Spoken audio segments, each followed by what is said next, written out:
শুনি তার এই কথা, এবং তার কথা যদিও আমার বিষয় নয়, কিন্তু তবুও জানিয়ে রাখি, অনেকেই জানেন না।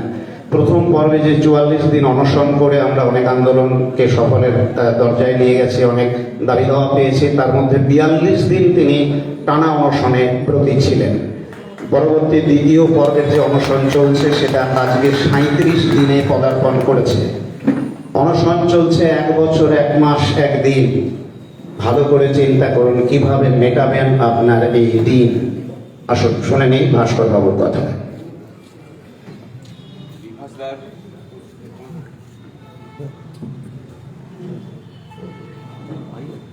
বিভাসদার যে অসামান্য সঞ্চালনা, তারপরে হয়তো কথাগুলো এমনিতেই স্বাভাবিকভাবেই ভিতর থেকে বেরিয়ে আসে। আসলে ভাবনা চিন্তা করে কোনো পূর্ব প্রস্তুতি নিয়ে বলাটা ঠিক অভ্যাসের মধ্যে আসে না কোনো কারণেই। এখানেও সেরকম পূর্ব প্রস্তুতি কিছু নেই। আমি বক্তব্য রাখতে সেভাবে পারি না। যেটা পারি সেটা হচ্ছে আমার অভিজ্ঞতা যাটা, সেই অভিজ্ঞতার কথাগুলোকেই আপনাদের সাথে ভাগ করে নেওয়ার মতো করে বলতে পারি। এখানে জেলার বিভিন্ন প্রান্ত থেকে যারা উপস্থিত হয়েছে, সংগ্রামী মানুষজন, জাগ্রত চেতনার মানুষজন, তাদের সকলের চরণে আমার সশ্রদ্ধ প্রণাম নিবেদন করছি। আমি ছোট বড় বলছি না, প্রণামের ছোট বড় হয় না। যারা শত প্রতিকূলতাকে অতিক্রম করে এই জায়গাতে আসতে পেরেছেন, তারা তো অবশ্যই প্রণামেরই যোগ্য। একটা লড়াই, একটা আন্দোলন, একটা স্পর্ধা, মাথা উঁচু করে বাঁচবার, হারিয়ে যাওয়া স্বপ্নগুলোকে অন্যায়ের বালিয়ারির ভিতরে যেগুলো চাপা পড়েছিল সেগুলোকে একটু হাতড়ে হাতড়ে খুঁজে খুঁজে বের করে এক জায়গায় সংগ্রহ করবার লড়াইটা চলছে একটানা। তাহলে সেটা এরকম ভাবনা। আবার যদি অন্য খুলে ভাবে যে একটা বছর সময় আপনাকে ওই মাঠে ময়দানে নামিয়ে জীবনটাকে দর্শন করানো, তাহলে সেটা আরেক রকমের ভাবনা। আমরা দ্বিতীয় ভাবনাটাকেই বরং দেখব। আমরা দেখব স্বামী বিবেকানন্দ একটা চেতনা, সেই চেতনাকে আরো পরিপূর্ণ করার জন্য তার গুরু তাকে পাঠালেন ভারত ভ্রমণে, পদব্রজে। সময় হয়তো এই সাধারণ মানুষের প্রতিনিধি রূপে সংগ্রামী সাথীদের একটা বছর ধরে সেই পথে প্রান্তরে জীবনকে দর্শন করানোর জন্যই ওই একটা বছর ওখানে বসিয়ে রেখেছেন। বিশ্বাস করুন, বিভিন্ন ভাবে, বিভিন্ন তল থেকে, বিভিন্ন দৃষ্টিকোণ থেকে আমরা একটা বছর ধরে জীবনকে দেখছি এবং ভাবছি যে কতটা ঘৃণা, কতটা অশ্রদ্ধা, কতটা স্বার্থপরতা লুকিয়ে আছে এই সিস্টেমের মধ্যে। অন্যরকমের আমি বরং ভাবি যে এই লড়াইটা সমগ্র বাঙালি জাতির লড়াই। কোন পরিপ্রেক্ষিতে দাঁড়িয়ে একটা মানুষ সে তার শ্রম দেয়, কিন্তু সেই শ্রমের পরিবর্তে উপযুক্ত পারিশ্রমিক পায় না। এরকম কোন মানুষ যদি থাকেন, আগেকার দিনে বহু দেখতে পেতেন, কিন্তু আমরা তলিয়ে দেখতাম না। আর এখনকার দিনে গোটা বাঙালি জাতিটাকে দেখছেন, কিন্তু অনুভব করতে পারছেন না। বাঙালি জাতিটার যে শ্রম, সেই শ্রম এখন সস্তার শ্রমে পরিণত হয়েছে। তার উপযুক্ত পারিশ্রমিক সে পায় না। আর সেই কারণেই তার আত্মপরিচয়ও এখন নেই, তার আত্মগৌরবও নেই। একটা জাতি তার আত্মগৌরব তখনই প্রতিষ্ঠা করতে পারে যখন সে তার শ্রমের উপযুক্ত পারিশ্রমিক পায়। আমরা পাই না, তাই আমাদের আত্মগৌরব। এই জায়গাটাতেই দাঁড়িয়ে সংগ্রামী যৌথ মঞ্চের নেতৃত্বে একদল মানুষ লড়াইটা শুরু করলেন। শুরুটা করতে গিয়ে বুঝলেন যে দলীয় রাজনীতির আবর্ত যেভাবে আমাদেরকে খণ্ডিত বিখণ্ডিত করেছে, সেখান থেকে যদি বেরিয়ে আসতে হয় তাহলে সমস্ত ছাতাগুলোকে ছিন্ন ভিন্ন করে একটা ফাঁকা রোদ্দুরপূর্ণ আকাশের নিচেই এসে দাঁড়ানো যাক। বৃষ্টির জলে ভিজে যাক সমস্ত নোংরা। দিনের শেষে সমস্ত কিছু পরিশ্রুত হয়ে আমরা আবার ঋতগৌরব পুনরুদ্ধারে প্রতি বাঙালি হিসেবেই আবার আত্মপরিচয় লাভ করতে পারব। লড়াইটা সেই কারণে চলছে। অনেকে বলেন যে লড়াইটা তো ডিএর জন্য। আমরা বলি যে না, কেবলমাত্র ডিএর জন্য নয়, তার থেকে অনেক বেশি করে লড়াইটা এই রাজ্যের মেধা এই রাজ্য থেকে বনবাসে যাওয়া আটকানো। পাশের রাজ্য বিহার, পাশের রাজ্য ঝাড়খণ্ড, পাশের রাজ্য উড়িষ্যা, পাশের রাজ্য আসাম, আমি যে 4টে রাজ্যের নাম করলাম, তার অর্থনৈতিক শক্তিতে কেউ আমাদের থেকে এগিয়ে নেই। এগিয়ে নেই শিক্ষা দীক্ষায়, এগিয়ে নেই সামাজিক উন্নয়নের কোন রকম কোন পরিকাঠামো। তারপরে আপনি এইসব রাজ্যগুলোতে দেখতে পাবেন আমাদের রাজ্যের মেধা তার মেধার পরিচয় হারিয়ে সেখানে কায়িক শ্রমিকে পরিণত হয়েছে। গোটা রাজ্য জুড়ে তার উদাহরণ ছড়িয়ে আছে। ওই সেসব রাজ্য থেকে তো কলকাতায় আসছে না। এই যে একটা জাতির অবনমন হলো, সেখান থেকে যদি জাতিটাকে আমরা বাঁচাতে না পারি তাহলে বাঁচবো কাকে? যে জাতি তার আত্মপরিচয় হারিয়ে ফেলে, যে জাতি তার অর্থনৈতিক স্পর্ধা হারিয়ে ফেলে, যে জাতিকে গ্রাস করে থাকে একটা সামগ্রিক দুর্নীতি এবং নীতিহীনতা, সেই জাতি তো মৃত্যুর দিকেই আস্তে আস্তে ঢলে পড়বে। সেখানে দাঁড়িয়েই আমরা প্রথম প্রতিবাদটা শুরু করলাম। 1 বছরে কি পেয়েছি?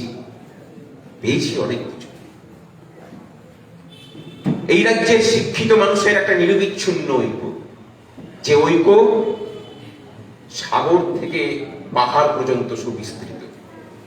আপনি যে কোনো জায়গায় চলে যান, সংগ্রামী যৌথ মঞ্চ এই পরিচয়টুকু দেবেন, আপনার পাশে বাড়িয়ে দেওয়া হাতের সংখ্যার এখন অভাব নেই। এটা 1 বছর আগে ছিল না। কি পেয়েছি? পেয়েছি সাধারণ মানুষের সাথে বিগত 5টা দশক ধরে সরকারি চাকরিজীবীদেরকে লড়িয়ে দেওয়ার যে প্রবণতা, সাধারণ মানুষকে শেখানো হয়েছে যে ওরা কাজ করে না, ওরা কাজ না করে বেশি বেতনটুকু নেয়, আর বেশি বেতনটুকু নেয় বলেই আপনাদের উন্নয়নের জন্য আমাদের কাছে পয়সা থাকে না। সেই যে রাষ্ট্রীয় ষড়যন্ত্র, সেই ষড়যন্ত্রকে ছিন্ন বিচ্ছিন্ন করে 1টা বছরের মধ্যে ওই সাধারণ মানুষকে আমাদের কাছে এনে ফেলতে পেরেছি। কিছুটা হলো, আর ফেলতে পেরেছি বলেই হাটে ঘাটে মাঠে যে মানুষটা নিজের মাথার ঘাম পায়ে ফেলে তার পরিবার প্রতিপালনের চেষ্টা করেন, তারা বলেন যে আপনাদের আন্দোলনটার দিকে তাকিয়ে বসে আছে। কেন? এই আন্দোলনের সাথে তো তার প্রত্যক্ষ যোগাযোগ নেই, কিন্তু যোগাযোগটা আমরা প্রতিষ্ঠা করতে পেরেছি। আমরা সেই রাষ্ট্রীয় ষড়যন্ত্রকে ছিন্ন বিচ্ছিন্ন করে বোঝাতে পেরেছি যে আমার যদি 4% ডিএ বাড়ে তাহলে সাধারণ মানুষের মজুরিটাও 22 টাকা প্রতিদিন এবং মাসিক 666 টাকা বাড়ে। অর্থাৎ 36% মহার্ঘ ভাতা বাড়লে একটা মানুষের দৈনিক মজুরি 198 টাকা বৃদ্ধি হয় এবং তার মাসিক যে মজুরি সেটা 5,940 টাকা বাড়ে। এখন প্রশ্ন হতে পারে যে কই সাধারণ মানুষ তো সেই সুবিধাটুকু পাই না। না, পাই না। এই পাওয়ার ব্যবস্থাটার কাজটা করার মানে প্রয়োজনও কিন্তু এই সাধারণ আপনাদের মধ্যে বসে থাকা শিক্ষিত মানুষগুলোকেই নিতে হবে। আমরা সংগ্রামী যৌথ মঞ্চ সেই দায়িত্ব নিচ্ছি। সেটা একটা বৃহৎ সামাজিক পরিসর। আমরা সংগ্রামী যৌথ মঞ্চকে শুধুমাত্র সরকারি কর্মচারীদের দাবি দাওয়া মেটানোর আন্দোলন রূপে সীমাবদ্ধ রাখতে চাই না। কেন চাই?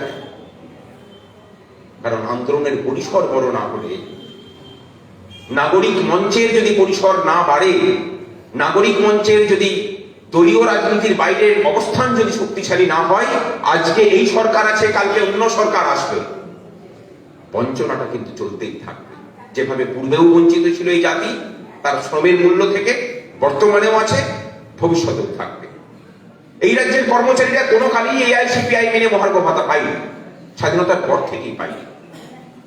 অন্য রাজ্য যদি দিতে পারে, পশ্চিমবঙ্গ দিতে পারে না, তার কারণ হচ্ছে শাসকের ষড়যন্ত্র। বাঙালি জাতিকে মাথা তুলে দাঁড়াতে দেব না, সেই যদি মাথা তুলে দাঁড়ায়, এই জাতির নেতৃত্বে ব্রিটিশ সাম্রাজ্যের পতন ঘটেছিল, তাহলে আমরা টিকে থাকবো কি করে চিরকাল? এই যে প্রাতিষ্ঠানিক দুর্নীতি, তার বিরুদ্ধে সংগ্রামী যৌথ মঞ্চের লড়াই আমরা পেয়েছি। পশ্চিমবঙ্গ একটা রাজ্য যেখানে ধর্মঘটটা অধিকার আছে, আমরা প্রয়োগ করতে পারতাম না। বিগত 5 দশক ধরে সরকারের বিরুদ্ধে গিয়ে কর্মচারীরা নিজেদের আত্মপরিচয়ে, নিজেদের ঐক্যের জোরে কোনোদিন ধর্মঘট করতে পারেননি। দাবি আদায়ের জন্য আমরা যেটা করে এসেছি, একটা মিছিল, একটা ডেপুটেশন দিয়ে শেষ। তারপরে দাতক পাখির মতো চেয়ে থেকেছি যে কখন শাসক দয়া করে আমাকে কিছু দান করবে, আর আমি সেই দানের ভিক্ষা নিয়ে আমি উৎফুল্ল হয়ে আমার শ্রমের পারিশ্রমিকের উপযুক্ত মূল্য ভুলে থাকবো। সংগ্রামী যৌথ মঞ্চ প্রথম মানুষকে শেখালো যে শাসকের চোখে চোখ রেখেই ধর্মঘটটা করতে হয়, এবং শাসকের চোখে চোখ রেখেই যতক্ষণ না দাবি আদা হয় ততক্ষণ পর্যন্ত ময়দানে থেকে তার দয়া ভিক্ষা নয়, অধিকারটাকে কেড়ে নিয়ে অর্জন করতে হয়। মুখ্যমন্ত্রী প্রায়ই বলেন, আপনারা টাকা নিয়ে কি করবেন? টাকা মাটি, মাটি টাকা। অবশ্য যদি নিজে ওটা বুঝতেন, তাহলে তো পশ্চিমবঙ্গের এত দুর্গতি হতো না। লক্ষ লক্ষ কোটি টাকার সম্পত্তির মালিক তিনি এবং তার পরিবারের মানুষজন, এবং তার কাছে থাকা আমলা বাহিনীর মানুষজন। মাননীয়া, এই রাজ্যটা শুধু আপনিই একমাত্র মহিয়সী নন। এই রাজ্যটাতে বহু মানুষ ছিলেন যারা সত্যটাকে জীবনে যাপন করে তাকে উদাহরণ করে গেছেন, সত্যটাকে প্রতিহত করেছেন নিজের জীবন দিয়ে। আর আমাদের দুর্ভাগ্য, আমি অবশ্য দুর্ভাগ্য বলি না, আমি বলি যে বাঙালি জাতির এটাই ডিজার্ভ করে, এইরকম শাসকই বাঙালি জাতির ডিজার্ভ করে, যিনি মুখ খুললেই মিথ্যা ছাড়া সত্য বেরোয় না। তাকেও অন্তত সত্যের পথে কিছুটা হলেও আমরা আনতে পেরেছি। যে মন্ত্রী 1 মাস আগেও বলেছিলেন যে সরকারি কর্মচারীদেরকে বেশি দিয়ে কি হবে, তাদের তো সপ্তাহে একটা দিন মাছ ভাত খাওয়ার ব্যবস্থা আছে, সাধারণ মানুষকে ডাল ভাতের ব্যবস্থা আমি করছি, আমরা করছি। তিনি কয়েকদিন আগে বললেন যে আমি ট্রেড ইউনিয়ন নেতা, আমি কি করে বলি যে সেটা অধিকার নয়। ভুলে গিয়েছিলেন যে আপনি ট্রেড ইউনিয়ন নেতা 1 মাস আগে? আসলে চাপ পড়লে বাপ পড়ে। ওই যে শহীদ মিনারকে কেন্দ্র করে যে লড়াইটা আপনারা সকলে লড়ছেন, সেই লড়াইয়ের চাপে এদের মাথা দিয়ে গেছে, এটাকে ছাড়লে হবে না। আগামী 3 তারিখ মহামিছিল, আগামী 6 এবং 7 তারিখ শাসকের চোখে চোখ রেখে ধর্মঘটের দিন সফল করতে হবে। যারা বাধা দেবে জানবেন যে তাদের কোনো রাজনৈতিক উদ্দেশ্য আছে।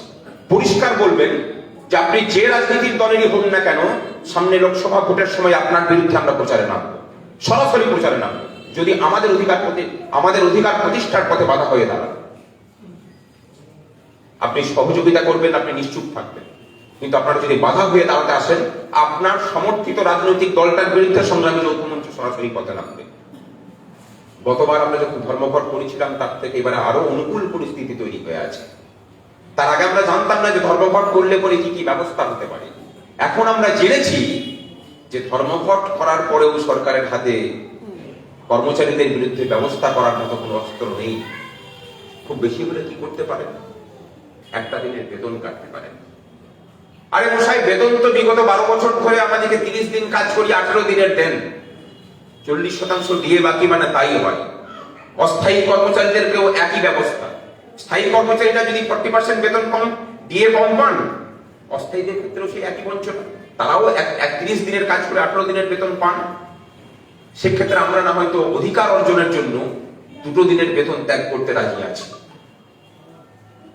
এই লড়াইটা শুধুমাত্র স্থায়ী কর্মচারীদের লড়াই নয়, এই লড়াইটা তার থেকেও বেশি করে হচ্ছে অস্থায়ী কর্মচারীদের স্থায়ীকরণ, তাদের বেঁচে পড়তে থাকার মতো একটা করে পরিসর তৈরি করা। অস্থায়ী কর্মচারীরাও দলে দলে আমাদের সাথে এসে যোগ দিচ্ছেন, অন্তত বলছেন যে আপনাদেরকেই শুধু ভরসা করি। এই ভরসার মর্যাদা কিন্তু দিতে হবে আমাদের বন্ধু। লড়াইটা, ময়দানটাকে আরো বড় করতে হবে এবং সাধারণ মানুষকেই লড়াইয়ে সামিল করতে হবে। এর আগের যে মিছিল আমরা করেছিলাম, সেই মিছিলে যোগদান করেছিলেন একটা আদিবাসী সংগঠন। তারা বলেছিলেন যে ফেক এসটি সার্টিফিকেট দিয়ে আমাদের জায়গাগুলোকে দখল করা হচ্ছে, আমাদের চাকরি, আমাদের পড়াশোনার জায়গাগুলোকে নষ্ট করা হচ্ছে। আপনারা আপনাদের মঞ্চ থেকে দাবিটা তুলুন। দাবিটা আমরা তুলতে শুরু করেছি। অর্থাৎ সংগ্রামী যৌথ মঞ্চের উপরে ভরসার যে জায়গা, সেই জায়গাটা শুধুমাত্র স্থায়ী কর্মচারী নয়, অস্থায়ী কর্মচারী নয়, চাকরি প্রার্থী নয়, তার থেকেও বড় করে সাধারণ মানুষের ভরসার জায়গা হয়ে উঠেছে। এই মঞ্চটাকে রিপুর মধ্যে রাখতে দিলে হবে না। এই মঞ্চের পরিসরটাকে যদি আমরা বড় করতে না পারি, ভবিষ্যতে অন্য কোন রাজনীতির দল আসবে, তারা যখন শাসন করবে, এই একই কাজ যখন তারাও পুনরায় প্রয়োগ করবেন আমাদের উপরে, আমাদের প্রতিরোধ করার মতো ব্যবস্থাটা আগে থেকেই করে রাখতে হবে, যাতে করে এই রাজ্যের মানুষের অধিকারগুলোকে আমরা অন্তত সুরক্ষিত করে রাখতে পারি। এই লড়াইটা রাজ্যের মানুষের শ্রমের অধিকার, রাজ্যের মানুষের শিক্ষার অধিকার, রাজ্যের মানুষের বেঁচে পড়তে থাকার অধিকারের অর্জনের জন্য লড়াইটা চলছে। এই লড়াইটা আমরা এত সহজে হেরে যেতে দেব না। কথা দিচ্ছি, আগামী 6 এবং 7 তারিখের ধর্মঘটটাকে যদি আমরা সর্বাঙ্গীন করতে পারি, এখনকার পরিস্থিতি আর 7 তারিখের পরের পরিস্থিতির মধ্যে আমূল বদল আসবে। যে কোনো রাজ্যে ভোটের আগে কর্মচারীরা তাদের দাবি দাওয়া নিয়ে ধর্মঘটে সামিল হন। আজকে ধর্মঘট তাদেরকে যেতেও হয় না, সরকার নেগোসিয়েশনে বসে সমস্ত দাবি দাওয়া মেনে নেন। আমাদের দাবিটা কি?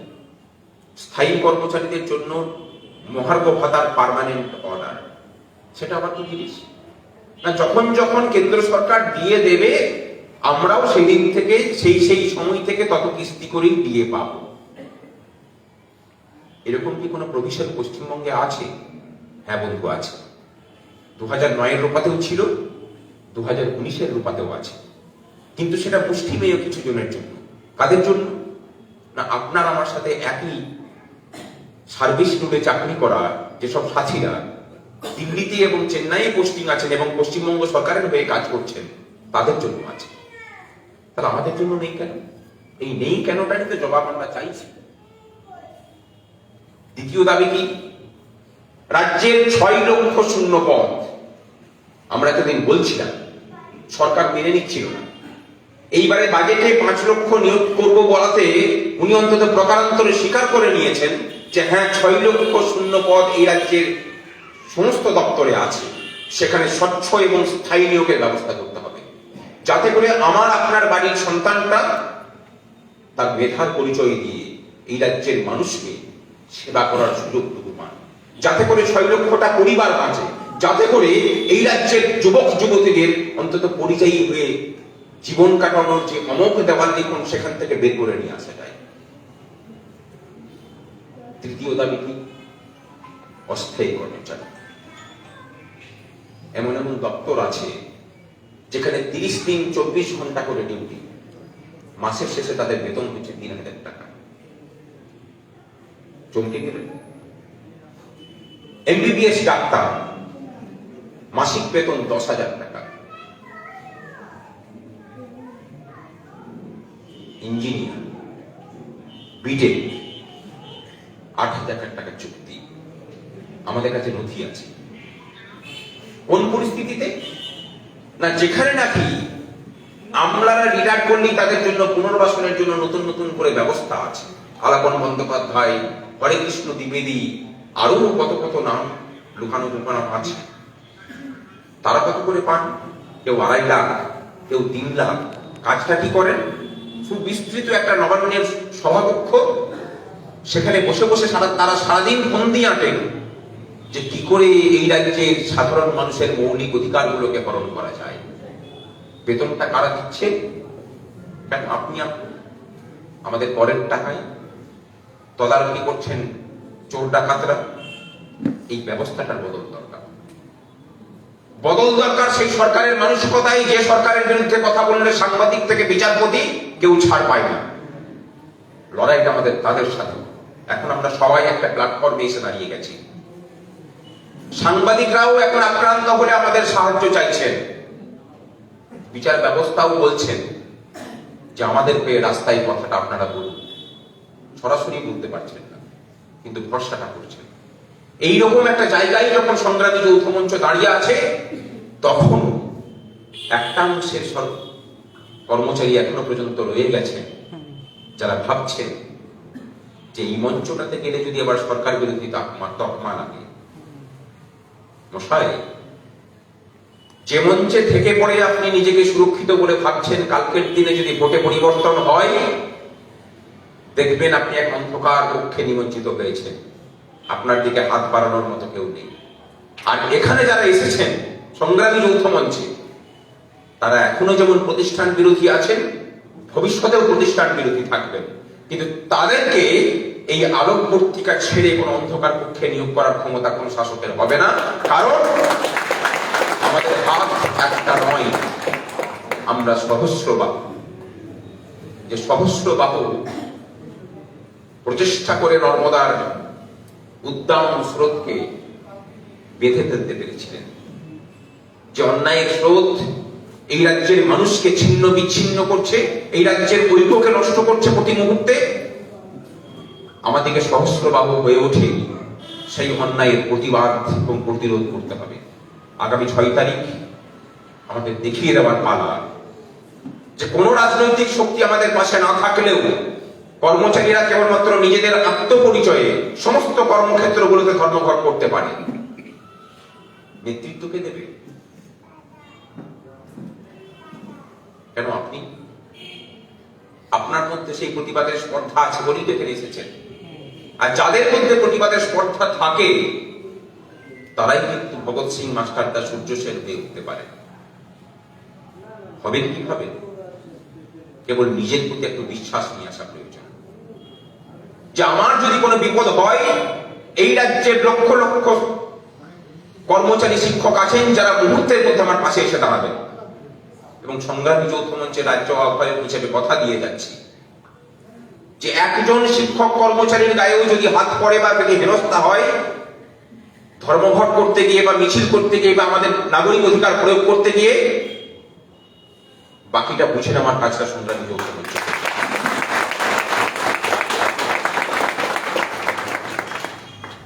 কিন্তু ধর্মঘটের যে পরিস্থিতি আমরা তৈরি করেছি, 7 থেকে 14 তারিখের মধ্যে যে কোনো দিন ভোট ঘোষণা হবে। সরকার এখন ইলেকশন নিয়ে ব্যস্ত।